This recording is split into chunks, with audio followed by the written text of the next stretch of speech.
తిప్పతీగ, హ్మ్. చూర్ణం చేసి కలిపాం. ఓకే. ఓకే. ఇంకా కొంచెం మనము అడ్డసరం ఈ 2 వాటితో పాటు ఇంకా కొన్ని ఇంగ్రీడియెంట్స్ ఉన్నాయి. అన్నీ హ్మ్. చెప్పడానికి లేదు. ఓకే. ఎందుకంటే మరి ఈ 2 ఇంగ్రీడియెంట్స్‌తో పాటు మిరియాలు హ్మ్.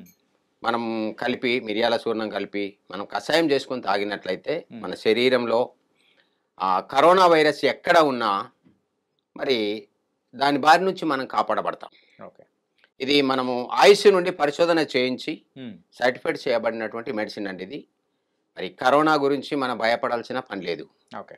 ప్రాణాల మీదకి తెచ్చుకొని ప్రాణాలు కోల్పోవడం అలాంటిది, ఆర్థికంగా నష్టపోవడం అలాంటిది మనకెంతో బాధాకరంగా ఉంటది. అవును. కాబట్టి చిన్న మూలిక ఇది. హ్మ్. ఎక్కడైనా దొరుకుతుంది తీగ. ఒక ఆకు నమిలితే సరిపోతుందని చెప్పాను గదా! ఆ! ఈ ఒక్క ఆకుని గనక మనం నమిలి తిన్నట్లయితే జరాల నుంచి మనల్ని కాపాడుతుంది. దగ్గు, వైరస్‌ల నుండి మనల్ని కాపాడుతుంది.